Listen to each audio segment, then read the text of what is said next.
Super star Rajinikanth அவர்களை அவரோட Poes garden இல்லத்திலேயே நேற்று நடிகர் சிவகுமார் சந்தித்து பேசியிருக்காங்க. சிவகுமார் மட்டும் இல்லாமல் சிவகுமார் கூட பார்த்திங்கன்னா டாக்டர் வேலுமணி ஆரோக்கியசாமி அவர்களும் போயிருக்காங்க.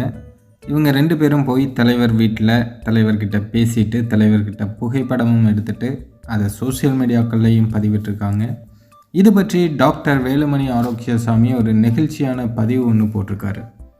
ஆக்சுவலாக அவர் தீவிரமான தலைவரோட ரசிகர். இன்னும் சொல்லப்போனால் அவர் எத்தனையோ பொறுப்புகளில் இருக்கார். மோட்டிவேஷ்னல் ஸ்பீக்கராக இருக்கார், நிறைய தொழில் பண்ணுறாரு.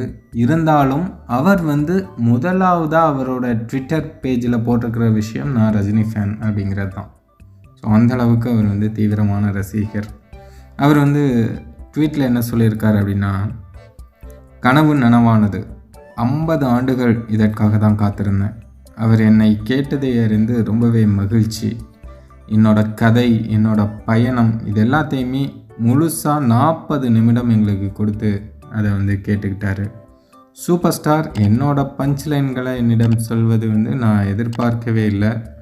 ரொம்பவே கூலான, ரொம்பவே ஸ்மைலான, அதே சமயம் நம்ம என்ன சொல்கிறோம் அப்படிங்கிறத ரொம்பவே கவனித்தார்.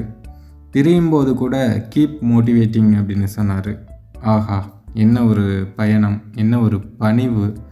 இதனால தான் சொல்கிறோம், இன்றும் one and only super star தலைவர் ரஜினிகாந்த் அவர்கள் அப்படின்னு அவர் ஒரு ட்வீட் ஒன்று பண்ணியிருந்தார்.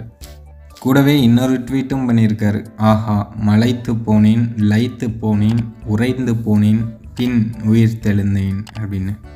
அவங்க யாராக இருந்தாலும், எவ்வளோ பெரிய ஆளாக இருந்தாலும், தலைவர் ரஜினிகாந்த் அவர்களை பார்க்கும்போது எல்லாருமே தலைவருக்கு ரசிகர்கள் தான். ரசிகர்கள் அப்படின்னு சொல்கிறத விட பக்தர்கள் அப்படின்னு தான் சொல்லணும்.